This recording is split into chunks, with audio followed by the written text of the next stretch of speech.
This is the review of the BMW 228i. Today I get this in convertible form, but it's really going to be about the coupe I'm going to talk about and just the general driving dynamics. From the outside it looks pretty good. The optional mags certainly are very nice, as are those blue calipers from some M Sport package, I'm sure. The convertible is nice because it doesn't really make any noise on the highway. I was kind of surprised by just how buttoned down it was, so it bodes well for the coupe. And the noise, vibration, harshness is absolutely absent. No plastics rattling or anything. From behind, the car looks pretty good. The chassis and ride are set up to be very fun. It has a pleasant bounce. The suspension has a pleasant bounce about it, and the engine and fuel economy are as advertised. I just want to make a point on the engine. Although this engine on paper seems to have very similar performances to the 6-cylinder turbo, because it's like a 5-point high fives 0 to 60 car, and the 6-cylinder turbo is like a 4.8, 4.9 0 to 60 car. There's really a world of difference between the two. The trunk is compromised on the convertible, however it's not the end of the world, and in coupe it should be plenty. Rear seat room is okay in coupe form, more limited in convertible form. You can still get kids back there. The interior door plastics suck, very low quality, and the indoor pockets where you keep your drinks is massive. There's like three places for drinks. I mean, we're gonna get dehydrated in this car or something? I don't know. Anyways, the interior is, I don't know. The interior looks good. Now, we're looking at a pan from it now, and it looks very good. However, in person, it looks and feels a bit cheap, and that iPad device on top on the base model has extremely large bezels. This is the good looking one from the 3 Series, but otherwise it doesn't look good like that. The M steering wheel saves the day on this interior. The base sound system on this car does sound good, and there is drive select for the control weights and transmission shifts. However, you can't decouple them. You can't choose and pick your options. This looks from the BMW I owned about 5 years ago, so here's a drive. So driving the 2015 228 convertible. This one has the M Sport package and a few other options. I'm reviewing the convertible, but it's really about the coupe. And if you look at my 2014 CLA 250 review, this is a complement to that. You can use it as a comparative. I've went through the range of emotions with this car. When it first appeared on YouTube, BMW did it in a way that it made it look so amazing. The exterior was amazing, the interior was amazing, everything was amazing. And then when I saw it at the car show, I was disgusted. I was looking at the M235i with a few options. The half-decent sound system, it cost over $55,000 Canadian.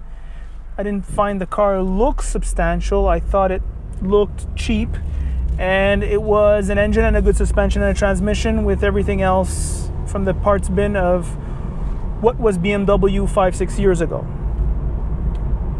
Now that I'm in the 228, I still feel that way a little bit. The engine, the transmission, the size of this car are perfect. Perfect, perfect, perfect, perfect, perfect. They hit the nail on the head. Other things. Well, the exterior is okay.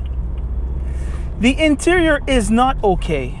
The only reason why it is okay is because it is optioned up.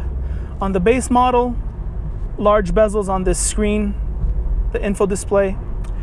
The seats are not as good. There's no leather, or it's a leatherette rather, I should say.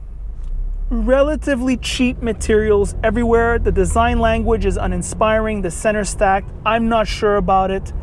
Ross is less hard than me on that, but I'm just not into it. I'm just not enjoying it. This fat steering wheel saves the day for me. The handle to open the door is way up front. It's very hard to open the door. It's very hard to control the door when you open it, and that's a problem with coupes. You know, when you're in tight parking spaces, sometimes you might bump the guy beside you. I'm not crazy about that. Poorly designed. They didn't think about it that much. Okay, so I got that off my chest. I'm feeling better now. The way it drives saves this car.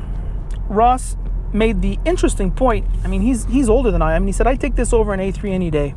And that's something, because the driving experience is so wonderful compared to the CLA and all those cars. When this car handles, it handles wonderfully. It's very nervous. It's got that playfulness that we're looking for from these types of cars. Wonderful. I don't know, I'm not feeling overwhelmed about this car, although it has undeniable qualities, and I'm driving it around town, and I have to say it's very comfortable. It doesn't crash too hard over bumps, yet doesn't feel like a boat. It feels tighter than the 3 and the 4 Series, I have to say that. Maybe with time I would buy this car. I don't know. I'd have to see. For all of you who are shopping for the convertible, rear seat room is limited for children, and of course the trunk space is taken up massively by the convertible, though not the end of the world. The exterior color is one that is underbought, I think, by BMW buyers. I don't see many silver BMWs, and I find the silver BMW with the black trim and the red interior really is nice. I think it's a right blend of conservative and flashiness, and it's one I think that'll age well. I drove the CLA, and the CLA was anything but playful, and from the reviews I'm seeing on the net, neither is the A3. So this car is a little bit unique amongst its German rivals. I wouldn't say I feel claustrophobic in this car, but it's perhaps a tad tighter than I'd like it to be. Plenty of room up front, but I don't know, I'm feeling constricted, and this is with the top down. Start-stop is seamless. I read at the beginning when that came out it was rough. Now it seems to be doing better. There's regenerative braking on this. You see the efficient dynamics come on, you feel the car being dragged a little bit. That's all fine and dandy. Would I buy this car? I don't know. Does the driving experience offset the lack of interior refinement and the less than punchy in-person exterior presentation? On video it looks amazing. In person I'm just underwhelmed. When I spoke to Ross about this car, I immediately said, would I be better off with a Volkswagen GTI? Does this car feel more substantial than a Volkswagen Golf GTI? I think it does. I think it does feel a little bit more substantial. Would I pay more for it? I don't know. One of these well-equipped, half decently equipped, you could get a Golf R. Think about that, a Golf R. Is this car better than a Golf R? Wow. I don't think the 228i is better than a Golf R. Now, some of you are going to say base price, it costs less than a Golf R. You're right, it does. But as soon as you put one or two options on it for it to be equipped similarly to a Golf R, I think it all falls apart. It's up to you.